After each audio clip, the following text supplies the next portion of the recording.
Welcome back to CFO Weekly, where we're talking with financial leaders about how to build efficiency in their teams, create time for strategy, and ultimately get results.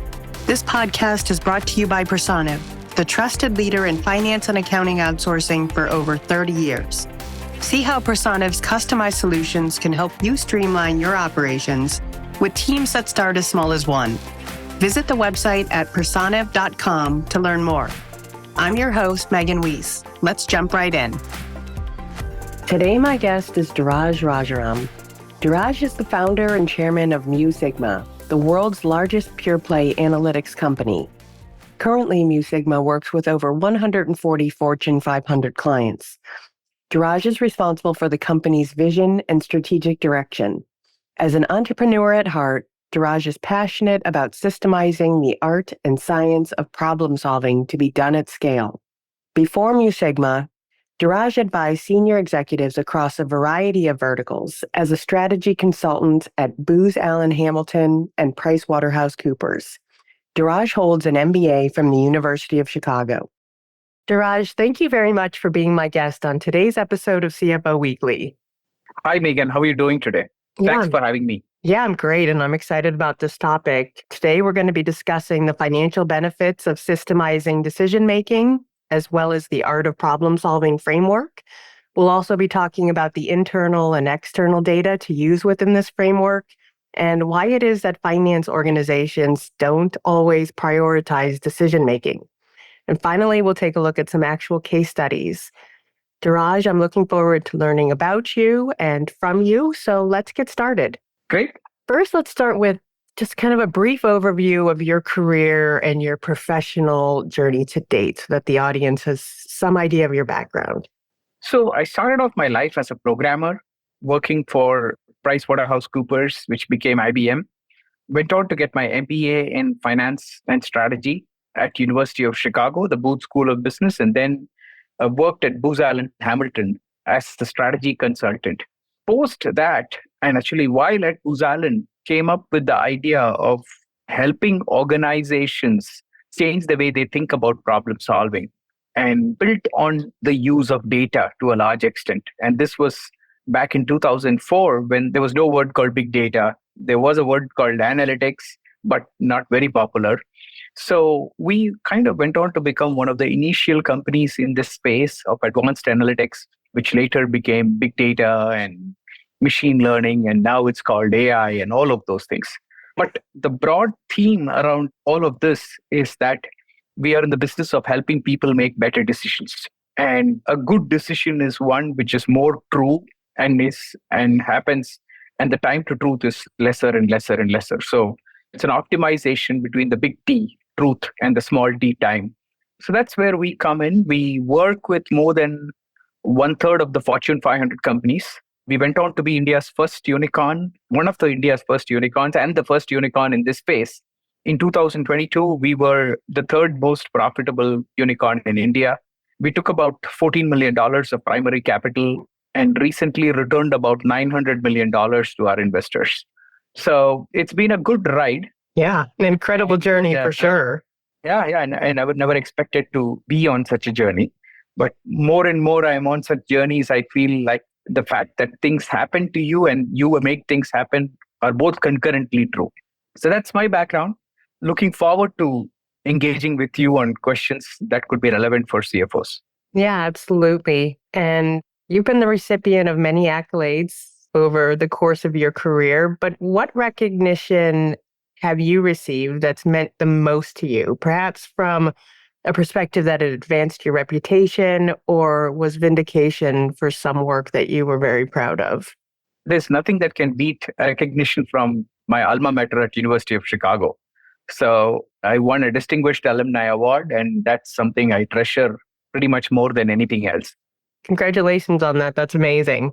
And you've explained before that the name Mu Sigma is related to your pursuit of meaning in a world that's drowning in data. And also that wanting to understand the unknown is another belief of yours.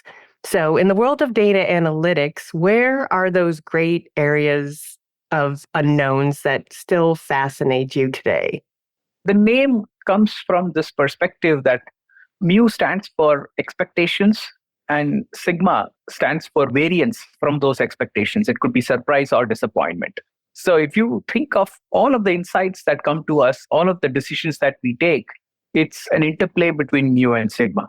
So that was the thinking behind the name. And what I find today in large organizations is that these organizations have become very, very, very complex. And when I say complex, what I mean is there is a spaghettification of the organization. The purpose of any company is to take any idea and make it real. So operationalize these ideas. And as these ideas are become real, they go from content in somebody's head to conversations to the compute environment, because everything is software right now. And eventually it is consumed by business and commercialized. But the unaddressed complexity in our lives come in the way of this journey from content to conversation to compute.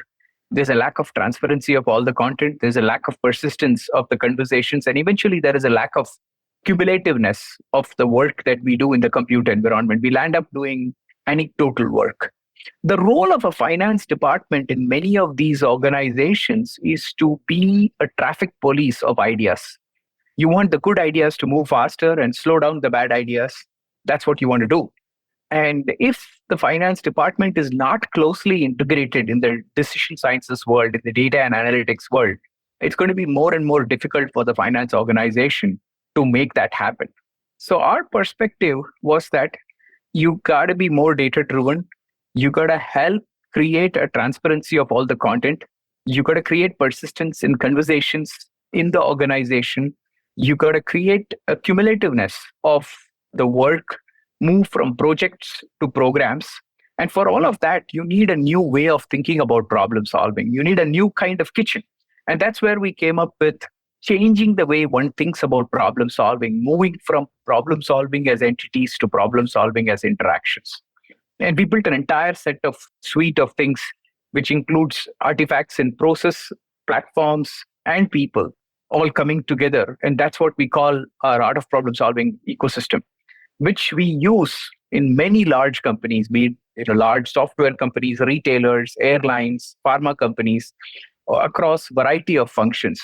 We are helping them change the way they think about problem solving. And in the work you've done, just curious, do you find that organizations are still mostly siloed, or that those siloed functions are starting to break down? See, most of these organizations were built at a time which was far more deterministic than today. And in such a world, they pretty much were built to be effective by being very, very efficient in their execution. So what they did was they specialized into functions. Marketing did its thing, finance did its thing, supply chain did its thing, and they got really, really good at that. And that's how they competed to become good and operating on the efficient frontier of those functions. Now, as the world is moving from a very, very deterministic world to a very probabilistic world, which has a lot more uncertainty today, it's not enough if you're good at execution. You got to be good at exploration too. You got to be a producer of optionality.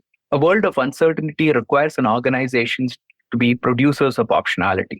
Now, the things that make you good at exploration are very different from the things that make you good at execution. Execution requires you to be very efficient. Exploration, you have to be cautiously inefficient and approach things from multiple dimensions. Execution requires you to have a very goal-oriented perspective to problem solving. Exploration requires you to have a journey-oriented perspective towards problem solving, where you are seeing multiple things and then deciding which is the best place to be. So this means that while execution world was built on being vertical as silos, the exploration world requires you to be cross silos and therefore necessarily horizontal. So horizontalization of the world is actually happening for this purpose. I just want to give the background of why horizontalization is important. But having said that, we are deeply entrenched into our hierarchies, into our organizational structures. So it's very difficult for these organizations to devolve those hierarchies and organizational structures and become horizontal suddenly. I see a world, Megan, which is going from organized hierarchies to networks. All work is going to become network. Your hotel industry is now a network called Airbnb. Your taxi company is a network called Uber. Your retailer operates as a networks in marketplaces. So everything is becoming networks. So should an organization become more and more networks where problem solving is an interplay between product and marketing and sales and maybe finance and all of these people cross-functional coming together. But for that to happen, moving from a silo-based vertical structure, organized hierarchies to networks will require a whole bunch of changes in tool set and skill set, but most importantly, mindset. So that's where we come in and we are helping them build those frameworks and tools that work in those hierarchies, but still give them the effect of networks. And that's what we are trying to do. And be kind of a transformation Sherpa in that process. The transformation is obviously our customers' transformation. Our clients are the ones who are transforming, but we are kind of helping them with the client as a Sherpa. So that's what we do. Yeah, that's fascinating. So when you started Mu Sigma, and maybe you've answered this in part, but what was it about the process of decision making that seemed so obviously flawed to you? And can you think of any real life examples that highlighted those flaws? So the dots always connect when you look backwards. But at that point of time, I didn't think that that's where my world was going to be. So now with the benefit of hindsight, I would tell you that University of Chicago as a school is built on efficient markets, rational thinking on one hand, but at the same time, it also espouses the opposite. Richard Taylor talking about irrationality, Kahneman and Tversky's thinking fast and thinking slow being introduced to us. So you had the finance guys, the corporate finance guys talking about rational markets to us, but at the same time, the managerial decision-making guys talking about irrational ways in which people are operating. So this seed of the duality of opposites was seeded to me very early on at University of Chicago. But if I were to look at those where duality originated for me, it's obviously in India, which practices duality and thinking in opposites forever, all the way from its religion to its paradoxes in society, its diversity in the number of languages that get spoken here. So all of those kind of things are things that kind of seeded my mind in a world where I felt that, look, if organizations have to evolve, they have to find the organism in them. They have to find the living soul in them. And for that, you need the organizations to have very good feedback loops and very good learning cultures and evolving very rapidly. I felt the future of an organization is one where learning was going to become more important than knowing. Experimentation was going to become more important than experts. And in such a world, if an organization was built on keeping secrets outward, it will land up practicing it so well that it will even keep secrets within itself. And one group will not talk to another group and so on and so forth. So this was very evident to me when I was working as a management consultant, Booz Allen, and I could see these inefficiencies in large organizations and felt that the new IP to be effective is not intellectual property, but rather interaction property. So making these things happen meant that you had to create a science around this, move the art of decision making to a science of decision making, and move the science of decision making to engineering of decision making. And that's what we've been doing now for more than 2 decades, making this journey happen for large Fortune 500 companies. And when you think about hiring a decision scientist to work for Mu Sigma, what type of person and what experience do these scientists tend to have that make them suited to being decision experts? The first and foremost thing that we look for is curiosity. Once we find that the person has a fantastic curiosity quotient, then we look at the person's ability to connect the dots and come up with insights. An analytical mind that can connect the dots, come up with insights. But that's not enough. You got to also have a mind which is oriented to the opposite of analytics, which is synthesis. where the person can articulate a whole bunch of disparate information into a concise story very quickly, because people make decisions based on the stories that they hear. So the ability to communicate in a pithy format is going to become very, very important. And last but not the least, our business is a bunch of trial and error, and you got to have a lot of grit to go through triangulation, multiple approaches before you get to a point where you feel you're confident enough to make a decision. So I think the aspect of having a growth mindset over talent mindset is going to become very, very important. So that's what we look for. And we very early on, we can realize that these kind of people are not available out in the industry. So we got to not just focus on hiring some of these guys, but also making them. So we landed up building kind of a university-like ecosystem called Musicma as a university inside our organization, and hiring very, very young people for intellectual horsepower, and then putting them through a rigorous curriculum, starting from design thinking and structured thinking to the basics of math, statistics, econometrics, operations research, to aspects of data engineering, data science, and then eventually operationalizing all of this with programming and engineering. And last but not the least, we also had to introduce them to kind of like a mini MBA, so that they understand the basics of every industry, because anything and everything that we do cannot be purely technical, because it is very applied to either the marketing department of a retailer or the sales department of a pharma company, so on and so forth. So they have to be able to talk that language, if you know what I mean. So once people go through this kind of training ecosystem, then we practice learning by doing quite a bit. And we have an apparent 3 levels in the organizations. The first level is the trainee decision scientists and decision scientists, which operate as a network. The second level is apprentice leaders. And the third level is the leadership team. So the company's 4,000 people are just in these 3 networks. It's a very flat ecosystem. And we kind of are in the business of learning really, really quickly and making things happen. The one thing where we differentiate ourselves more than anybody else is how quickly we learn about something new in an organization. So we have systems and processes put in place to enable learning to happen very fast. And let's talk about why it's financially beneficial to systemize decision making. And does the process of systemizing actually take away from the human skill or the art of decision making? Actually, no. I see, if you look at anything and everything in the world, it always starts as an art. And that's when it's extremely beautiful and it becomes known for its expression, to it becoming science, becomes very explainable. And once things become explainable, it's science. And many people can do this just because it's explained to many people now. And then you want to scale it even more, it has to become engineering. And so the movement from art to science to engineering is a very natural movement in everything. Now, when you make things go from art to science and science to engineering, the advantage that you have is that the things that need to be art can continue to be art, because you have given it a lot more time.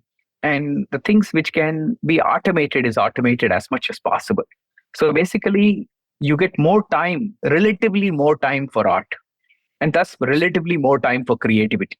So if you look at a Michelin 3-star restaurant, you will see that there's various levels at which the chefs operate.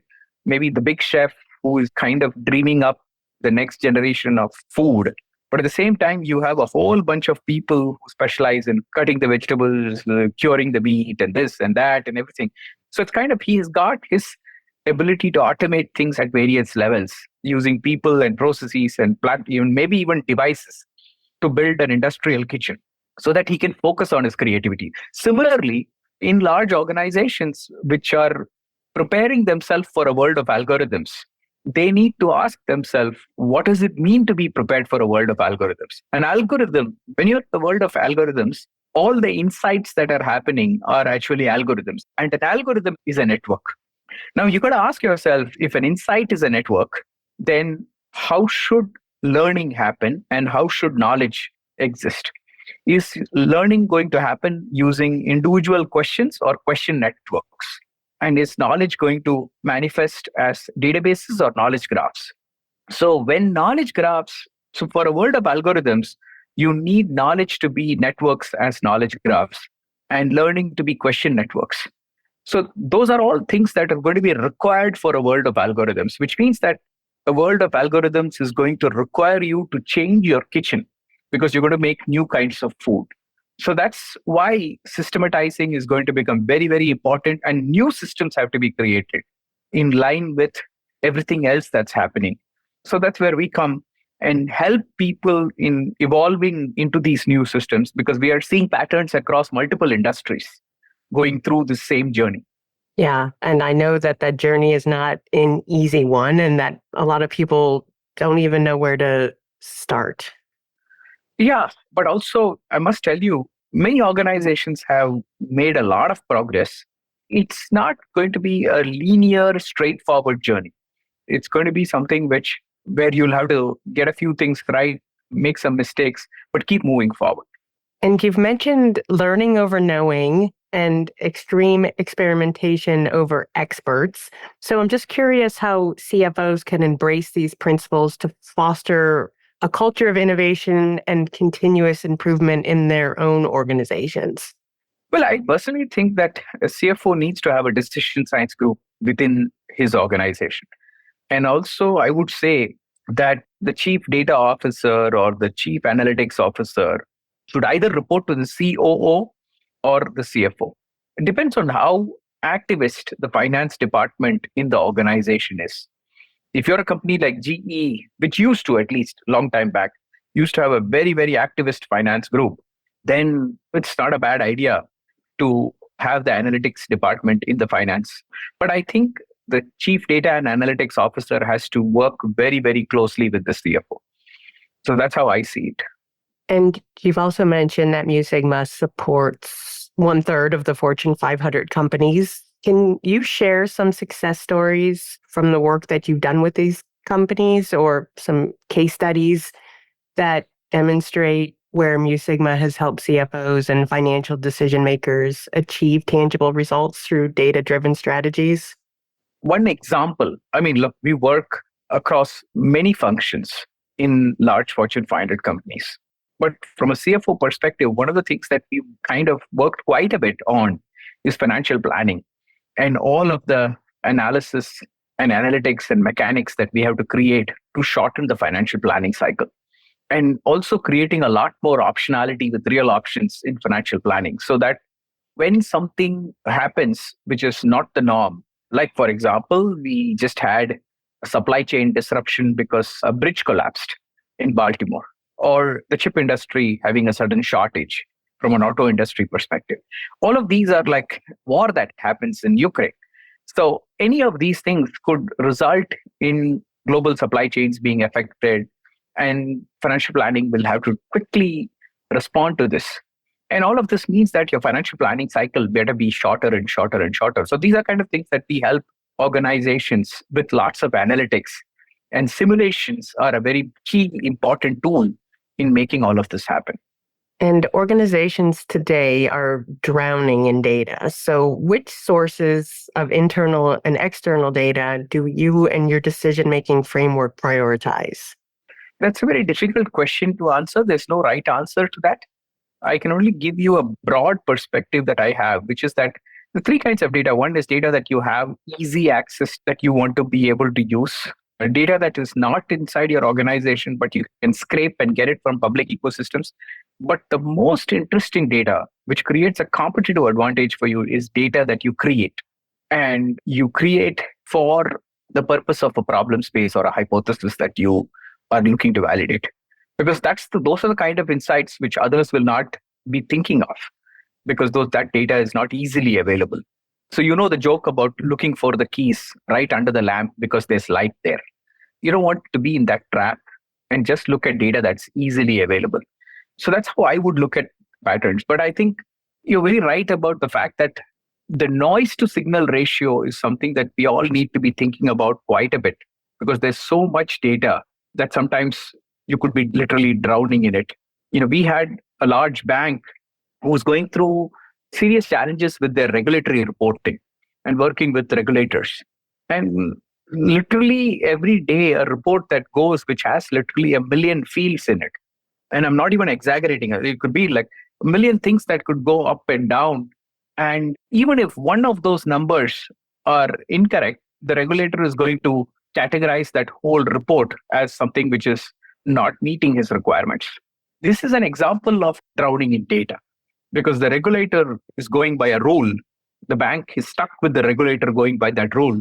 And so much is lost in this process of following a rule, which not necessarily the smartest rule in the world. And when you think about the role of CFO in today's organizations, how important is it for them to be embracing and accelerating change? I know in years past, that role might have been more about stability and steady growth, but nowadays it seems that if you're not harnessing new data and new technologies, that you're falling into irrelevance pretty quickly. I want to bring this concept of dynamic stable structures to you. So if you're cycling, your chances that you are going to be in balance is far higher when you're moving than when you're still. And that's quite intuitive to you because when you're moving, the balancing becomes easier because your wheels act as gyroscopes and so on and so forth. Similar to that is in a world of constant change, a CFO who is focused on stability is actually running the risk of going into imbalance a lot more. He better be dynamic because you cannot just operate for resilience. You have to operate for anti-fragility, which means that it's not just about not breaking because of change. It's actually about getting better because of change. And for that to happen, the CFO has to be a strategic partner to the CEO and be responsible for making sure that the CEO has many more options in his quiver to use and make things happen. And with the rapid state of technological changes, how has your decision-making framework changed in the very recent past to account for things like AI and machine learning? Are you always trying to adapt your framework, or do the principles remain the same? There are some parts, our values remain the same, whereas our strategy is constantly changing and our tactics are changing faster and faster and faster. So if you were to think of values, strategy, and tactics, values remain the same on one hand, but tactics are constantly changing. So I think the perspective I would say is just to be a little bit more precise in that answer is I would say in today's world of algorithms, we have to orient ourselves towards knowledge graphs and creating ontologies of how data is stored.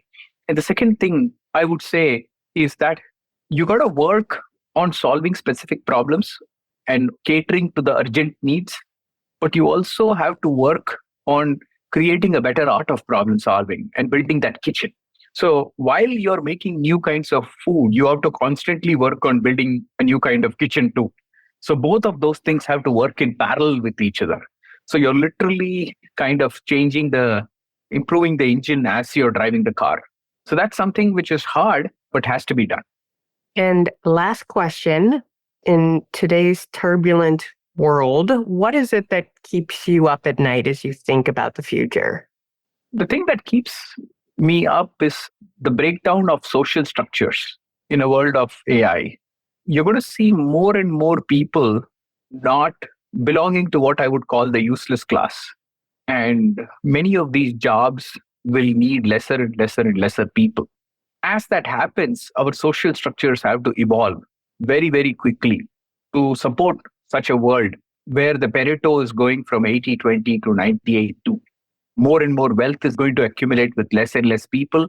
A world of information is going to mean that you're going to have more and more polarization. The left is going to become more left. The right is going to become more right. And this is a common pattern that's going to happen across every country. And the US is going to be the first complete information economy. So it's going to face before everybody else. But after it faces it, others are going to face it too. So you're going to see things like polarization happen everywhere. But I don't think we are ready for those social structures to face all of that. So that's something that keeps me awake. And the second thing from a micro perspective, what keeps me awake is that organizations are still stuck in world of hierarchies instead of moving very, very quickly to a world of networks.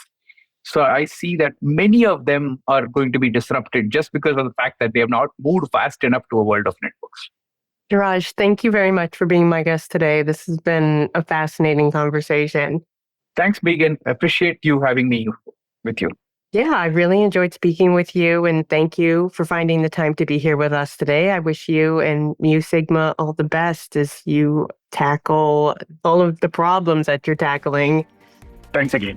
To all of our listeners, please tune in next week, and until then, take care. You've been listening to CFO Weekly, presented by Personiv. Please subscribe wherever you get your podcasts to hear all of our episodes.